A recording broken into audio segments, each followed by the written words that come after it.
One, two, three, four. Satu jalur, sejuta info. Assalamualaikum warahmatullahi wabarakatuh. Pemirsa, kembali lagi di podcast Jalur Info. Satu jalur, sejuta info. Seperti biasa kita kembali akan mengulas jalannya pertandingan di kualifikasi Euro 2020 yang akan mempertemukan antara Spanyol versus Swedia. Seperti biasa kita kedatangan tamu yang sudah tidak asing lagi.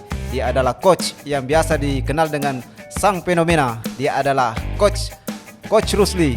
Apa kabar Coach? Alhamdulillahirrabbilalamin. Ya Coach, kembali kita akan disajikan laga yang cukup menarik, yaitu akan mempertemukan antara Spanyol versus Swedia. Kira-kira Coach bagaimana menganalisis jalannya pertandingan sebentar subuh? Ya, Assalamualaikum warahmatullahi wabarakatuh.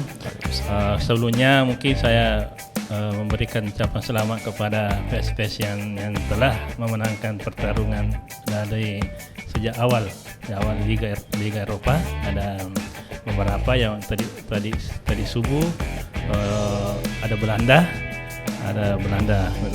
sudah mengamankan 3 poin. Dan selanjutnya pada subuh kali ini kita akan melihat salah satu pertandingan yang sangat menarik yakni antara Spanyol dengan Swedia. Spanyol dengan Swedia merupakan salah satu tim ya. Kedua tim ini memiliki naluri yang sangat besar untuk mencetak bola, di mana kita ketahui bahwa di Spanyol ada beberapa pemain yang berpotensi untuk mencetak bola. Ada seperti dengan kalau diturunkan Morata, ya, Alvaro Morata dari Juventus.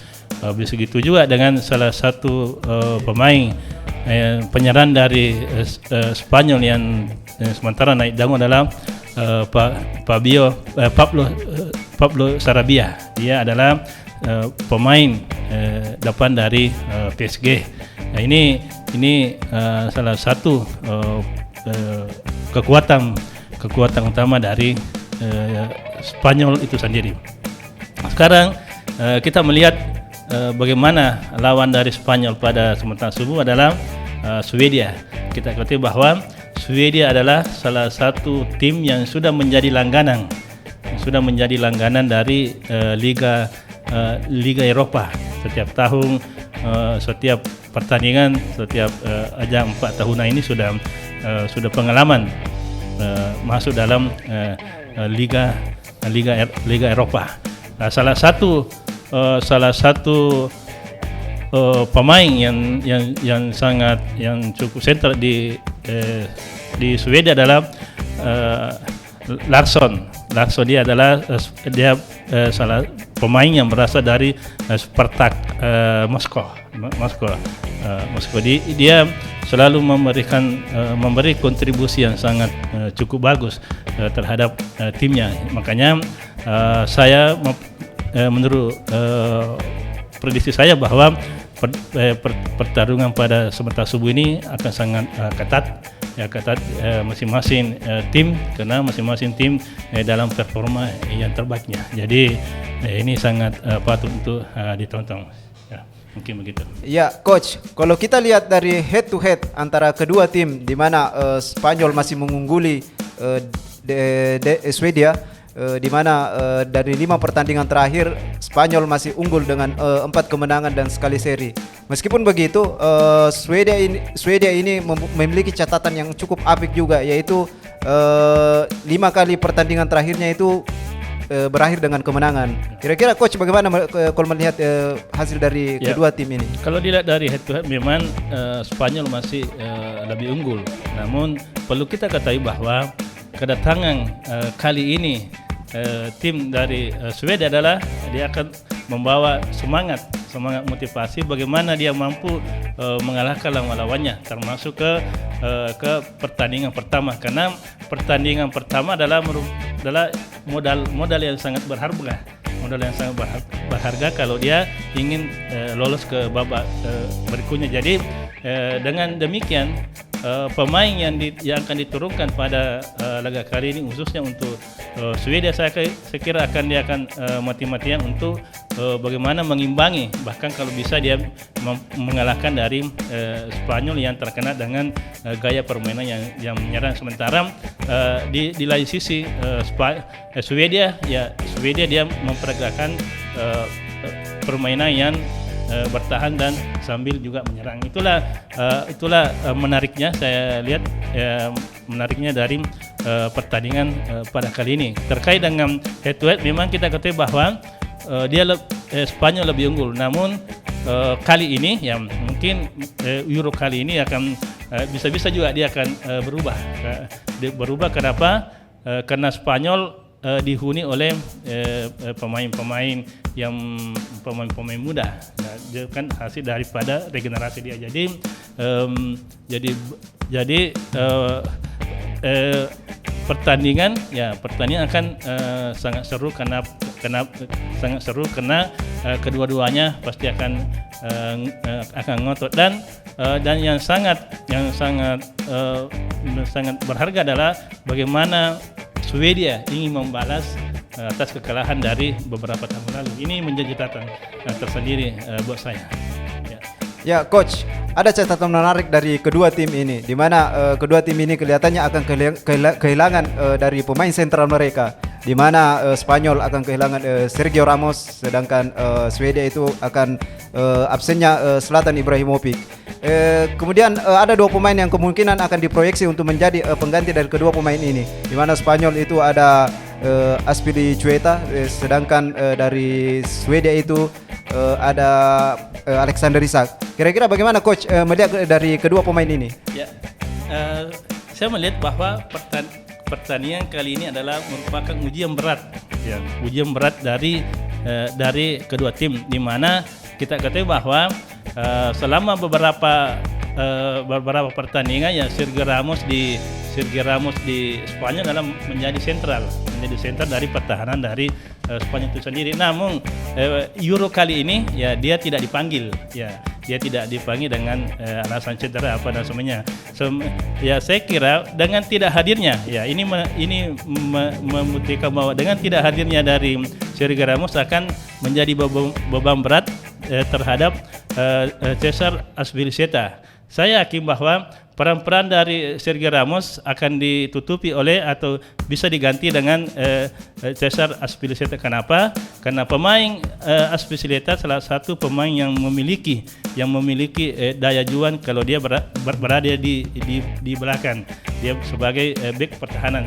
Seperti kita ketahui bahwa salah satu keberhasilan dari Chelsea untuk mendapatkan Liga Champions adalah kemampuan dari Azpilicueta ini menahan gempuran-gempuran dari lawannya. Inilah yang konsistensi sejak dari awal pertandingan Liga Champions sampai dia di final.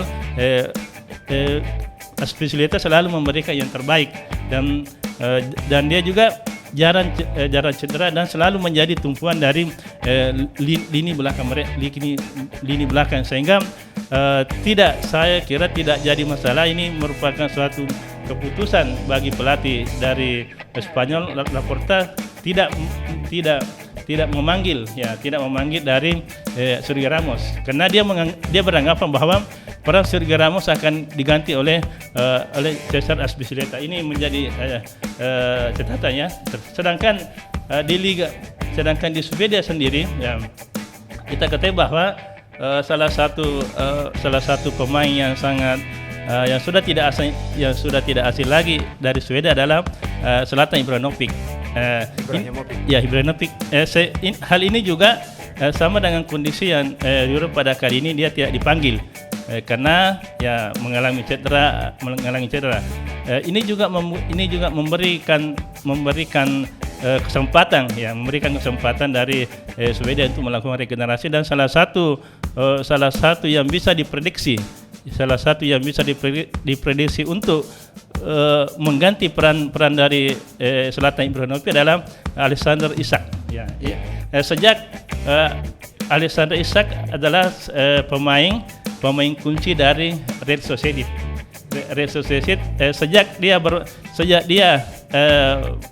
berlabuh di Real Sociedad, dan sejak Isak berlabuh di Real Sociedad ini, tim ini sangat berkembang dan dia berada di papan tengah. Ini kalau dulu Real Sociedad dia berada di papan bawah. Sejak peran-peran dari Alexander Isak, sehingga Real Sociedad ini sudah berada di papan tengah. Bahkan dia seringkali mengalahkan dari tim-tim yang besar, sehingga saya kira bahwa tidak jadi masalah Zlatan Ibrahimovic tidak ada dan yakin akan digantikan oleh Alexander Isak. Dan peran-peran dari Alexander Isak akan sangat penting. Dia selalu tampil maksimal pada saat dia membela dari Real Sociedad itu. Bahkan dia menjadi sering memasukkan gol dan menjadi ancaman momok tersendiri bagi lawan-lawannya, sehingga apalagi ya Alexander Isak dia berpasangan dengan Larsson, penyerang tangguh dari Spartak Moskow. Itu yang menjadi catatan. Dengan ketidakhadiran kedua pemain tersebut ya bisa diganti oleh pemain yang sudah berpengalaman dan memiliki jam terbang yang banyak. Ya, Coach, dari catatan sejarah di Piala Eropa ini, di mana Spanyol itu kelihatannya sudah mendapatkan juara sebanyak 3 kali, sementara Swedia itu prestasi tertingginya itu di semifinalis Euro 2000 Euro tahun 92. Kira-kira bagaimana Coach melihat hasil atau peluang daripada kedua tim ini untuk melaju ke babak selanjutnya? Ya, kalau saya melihat dari tim ini ya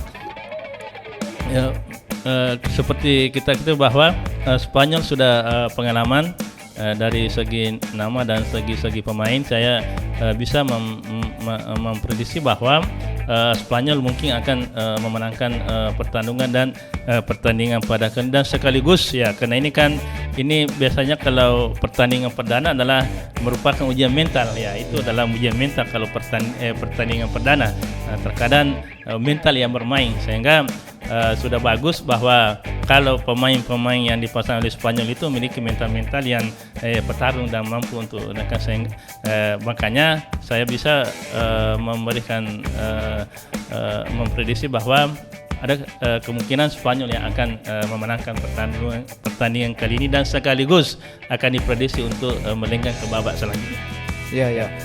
Coach, ada pernyataan dari pelatih dari Spanyol ini yang mengatakan bahwa kalah di pertandingan pertama itu bukan hal sesuatu yang memalukan, tetapi kita harus menang di pertandingan selanjutnya. Namun dia kemudian bukan merilis ya, bukan meralat. Maksudnya dia kemudian mengungkapkan pernyataan baru yang mengatakan bahwa meskipun kalah di pertandingan pertama bukan sesuatu yang memalukan, tetapi kalah di pertandingan pertama itu orang akan menilai bahwa apakah Anda sehat-sehat saja atau begitu. Ya, Coach, terima kasih atas komentar-komentarnya. Ya, pemirsa, demikianlah analisis pertandingan yang akan terjadi di laga antara Spanyol versus Swedia. Jangan lupa untuk subscribe channel Jalur Info TV karena subscribe itu gratis. Terima kasih. Assalamualaikum warahmatullahi wabarakatuh. Waalaikumsalam warahmatullahi wabarakatuh.